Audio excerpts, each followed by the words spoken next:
Fue durante un día oscuro, opaco y silencioso de otoño, cuando las nubes colgaban pesadamente en los cielos, que me encontré, al caer las sombras de la tarde, a la vista de la melancólica casa Usher. No sé cómo fue, pero con la primera mirada al edificio, una sensación de insufrible tristeza invadió mi espíritu. Digo insufrible, porque el sentimiento no estaba mitigado por ninguna de esas emociones semi-agradables, por ser poéticas, con las que la mente usualmente recibe incluso las más severas imágenes naturales de lo desolado o terrible. Había recibido una carta, una misiva de Roderick Usher, un compañero de infancia. Hablaba de una enfermedad física aguda, de una aflicción mental que lo oprimía y de un vehemente deseo de verme, su único amigo personal, con la esperanza de encontrar, en la alegría de mi compañía, algún alivio a su mal. Su manera de solicitarlo no admitía otra opción que la aceptación inmediata. Observé el simple paisaje del dominio, las paredes desnudas, las ventanas vacías, semejantes a cuencas oculares, unos cuantos juncos de ciénaga y algunos troncos de árbol blancos y espectrales. Un escalofrío absoluto de desolación que, reflexioné, ninguna estimulación de la imaginación podría convertir en algo sublime. ¿Qué era? Me detuve a pensar. ¿Qué era lo que así me desalentaba en la contemplación de la casa Usher? Era un misterio insoluble. Noté una fisura apenas perceptible, que se extendía desde el tejado del edificio en el frente, abriéndose camino pared abajo en zigzag, hasta perderse en las oscosas aguas del oscuro y fétido estanque a sus pies. Un criado tomó mi caballo y entré al arco gótico del vestíbulo. Fui conducido, en silencio, a través de muchos pasajes oscuros e intrincados, hacia el estudio de su amo. La atmósfera misma parecía impregnada de pesar. La habitación en la que me encontré era muy grande y elevada. Débiles rayos de luz carmesí se abrían paso a través de los ventanales enrejados, haciendo apenas visibles los objetos más prominentes. Oscuros tapices colgaban de las paredes. El mobiliario era profuso, incómodo, antiguo y destartalado. Sentí que respiraba una atmósfera de aflicción. Al entrar, Roderick se levantó de un sofá y me saludó con una calurosa vivacidad que tenía mucho, pensé al principio, de una cordialidad exagerada, del esfuerzo constreñido de un hombre de mundo en Nuyé. Pero una mirada a su semblante me convenció de su perfecta sinceridad. Era, en verdad, la forma en que estaba alterado lo que me asombraba y aterraba. Una palidez cadavérica, el ojo grande, líquido que incomparablemente brillante, los labios algo finos y muy pálidos, pero de una curva singularmente hermosa. La nariz, de delicado tipo hebreo, pero con una anchura de las fosas nasales inusual en tales formas. El mentón finamente modelado, que hablaba, en su falta de prominencia, de una falta de energía moral. El cabello de una suavidad y tenuidad más que telarañosas. Su voz, supe entonces, variaba rápidamente de una indecisión trémula a esa enunciación enérgica, abrupta, pesada, lenta y hueca. Ese hablar gutural y nasal que puede observarse en el borracho perdido o en el irremediable comedor de opio durante los períodos de su más intensa excitación. Fue así como habló de la naturaleza de su enfermedad. Era, dijo, una dolencia familiar y hereditaria, para la cual desesperaba de encontrar remedio. una mera afección nerviosa, añadió inmediatamente, que sin duda pasaría pronto. Se manifestaba en una multitud de sensaciones anormales. Algunas de ellas, mientras me las detallaba, me interesaron y me asombraron. Sufría mucho de una mórbida agudeza de los sentidos. Solo los alimentos más insípidos le eran soportables. Solo podía usar prendas de cierta textura. Los olores de todas las flores le eran opresivos. Sus ojos se torturaban incluso con una luz débil. Y solo había unos pocos sonidos peculiares, como los de los instrumentos de cuerda, que no le inspiraban horror. Me enteré, además, con no poca sorpresa, que él atribuía una parte del peculiar temple de su espíritu al simple carácter físico de su morada familiar, y que temía, sobre todas las cosas, el efecto del terror que, según él, tarde o temprano, lo aniquilaría. Me dijo, con una amargura que recuerdo bien, que su hermana, su amada Madeleine, había estado durante mucho tiempo decayendo y que, de hecho, se acercaba rápidamente a su disolución. En ese mismo instante, Lady Madeleine pasó lentamente por una parte remota de la habitación y, sin notar mi presencia, desapareció. La miré con absoluto asombro, no desprovisto de pavor, y sin embargo, me resultó imposible dar cuenta de tales sentimientos. Una sensación de estupor me oprimió mientras mis ojos seguían sus pasos que se retiraban. Durante varios días después de esto, ni Roderick ni yo mencionamos el nombre de Madeleine. Durante este período, me esforcé, con todos los medios a mi alcance, por aliviar la melancolía de mi amigo. Pintábamos y leíamos juntos, o yo escuchaba, como en un sueño, sus extrañas improvisaciones con la guitarra.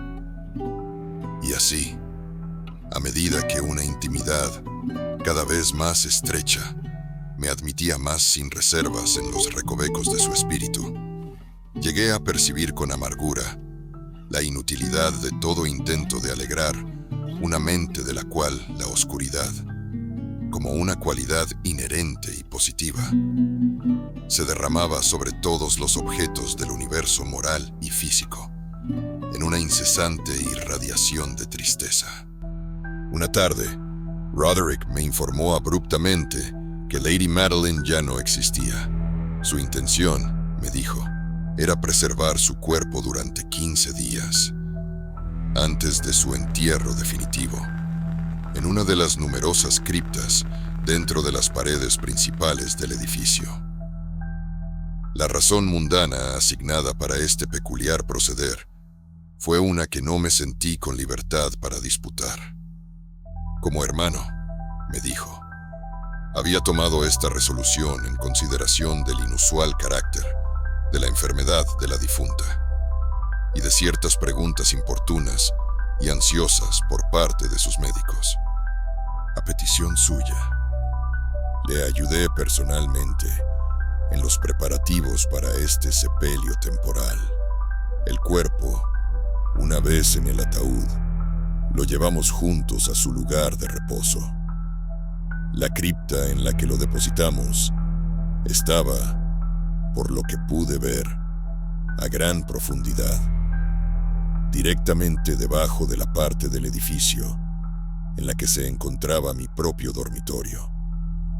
Estaba revestida de cobre y su pesada puerta de hierro producía, al moverse, un sonido inusualmente agudo y chirriante.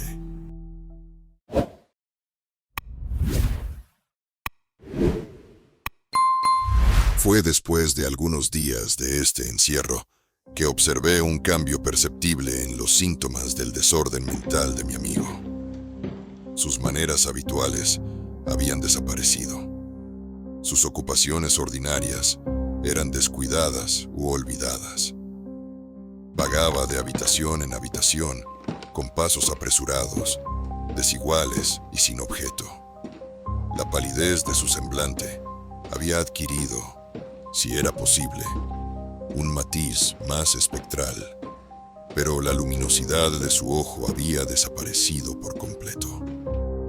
Ya no oía el tono de voz que antes lo caracterizaba, sino que un temblor habitual, como de extremo terror, caracterizaba usualmente su enunciación. Había ocasiones, en verdad, en las que pensaba que su mente, incesantemente agitada, estaba luchando con algún secreto opresivo, por cuya divulgación luchaba por el coraje necesario. Fue especialmente al acostarme por la noche que sentí todo el poder de estas sensaciones. El sueño me rehuía. Intentaba razonar la nerviosidad que me dominaba. Luchaba por convencerme de que mucho, si no todo lo que sentía, se debía a la influencia desconcertante del mobiliario lúgubre de la casa y a las leyendas oscuras y desgarradoras que parecían flotar, más que ser contadas, por sus muros.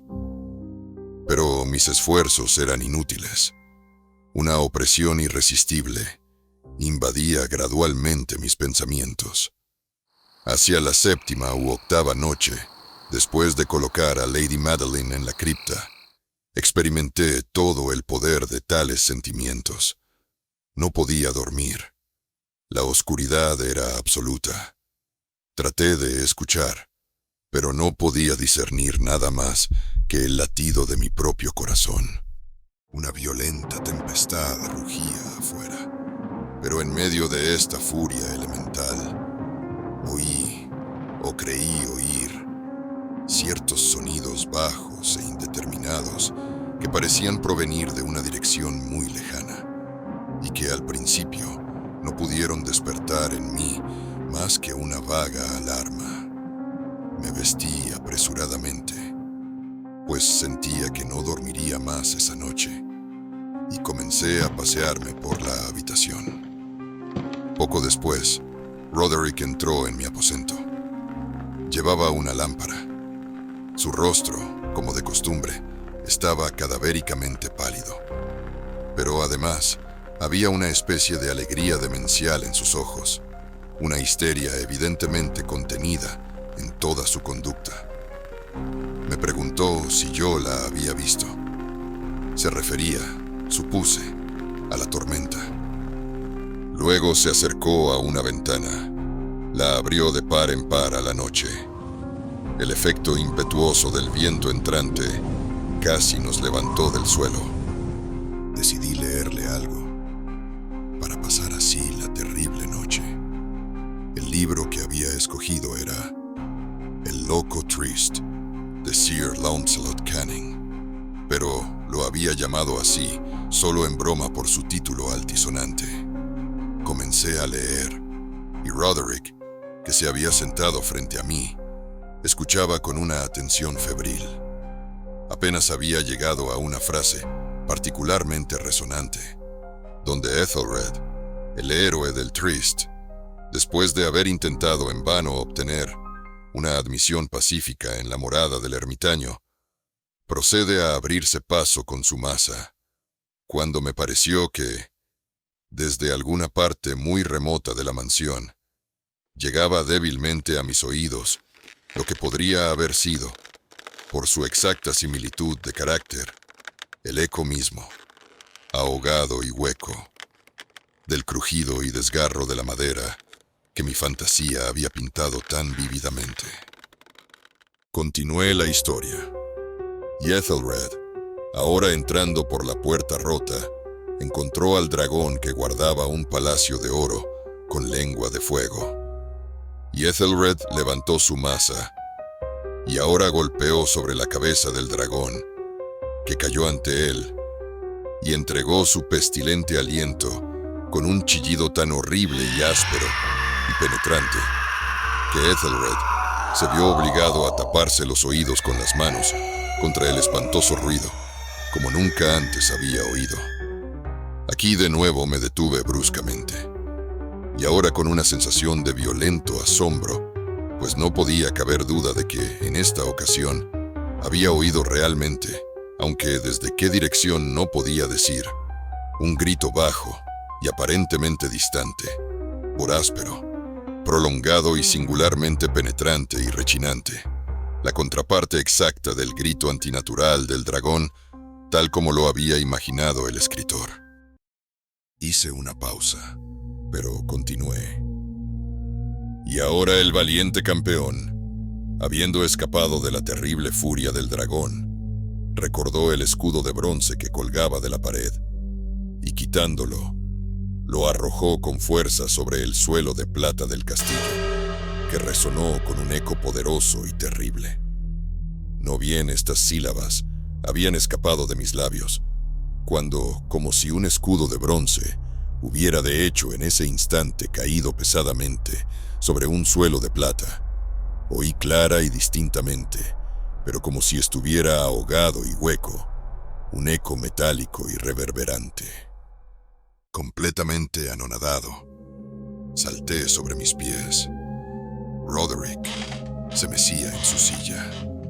Sus ojos estaban fijos ante él, y su semblante era rígido como una piedra.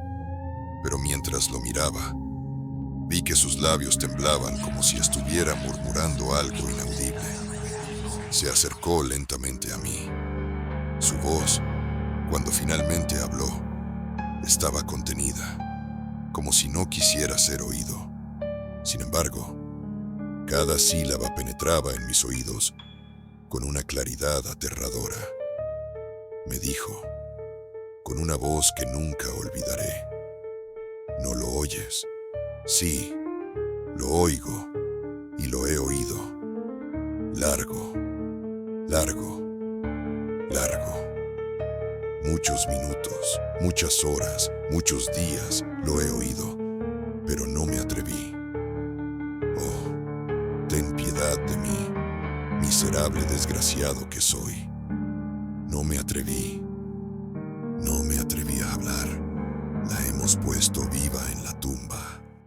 Mientras gritaba estas palabras, se levantó de un salto y las lanzó como si en ese mismo esfuerzo estuviera entregando su propia alma. En ese momento, como si la sobrehumana energía de su voz hubiera tenido el poder de un conjuro, los enormes y antiguos paneles de la puerta a la que apuntaba Roderick se abrieron lentamente, sus pesadas mandíbulas de ébano. Fue obra de una ráfaga violenta, pero entonces, en esa puerta se encontraba la alta y amortajada figura de Lady Madeline Usher. Había sangre en sus ropas blancas y huellas de alguna amarga lucha en cada porción de su demacrada figura. Durante un momento, permaneció temblando y tambaleándose en el umbral. Luego, con un gemido bajo y quejumbroso, cayó pesadamente hacia adentro sobre la persona de su hermano, y en su violenta y ahora definitiva agonía, lo arrastró al suelo como un cadáver, víctima de los terrores que había anticipado. De esa habitación y de esa mansión huí horrorizado. La tormenta todavía estaba en su apogeo, con toda su furia, cuando crucé el viejo puente. De repente, una extraña luz se extendió por el camino, y me volví para ver de dónde podía emanar un resplandor tan inusual, pues la vasta casa y sus sombras estaban detrás de mí. El resplandor provenía de la luna llena y roja como la sangre, que ahora brillaba intensamente a través de esa fisura antes apenas discernible, que, como ya he dicho, zigzagueaba desde el tejado del edificio hasta su base. Mientras miraba, esta fisura se ensanchó rápidamente. Se produjo un fuerte crujido, como el sonido de 1000 aguas, y la profunda y oscura laguna a mis pies se cerró sombría y silenciosamente sobre los fragmentos de la casa Usher. Allí quedó, vestigio de una era, de un linaje, de una locura que desafiaba toda razón. ¿Fue la casa la que consumió a sus habitantes? ¿O fueron ellos quienes impregnaron sus piedras con su propia y terrible decadencia? No lo sé. Solo sé que fui testigo de su caída y que el eco de ese grito, el chirrido de esa puerta y la visión de ese horrible resurgimiento resonarán en mi alma hasta el fin de mis días.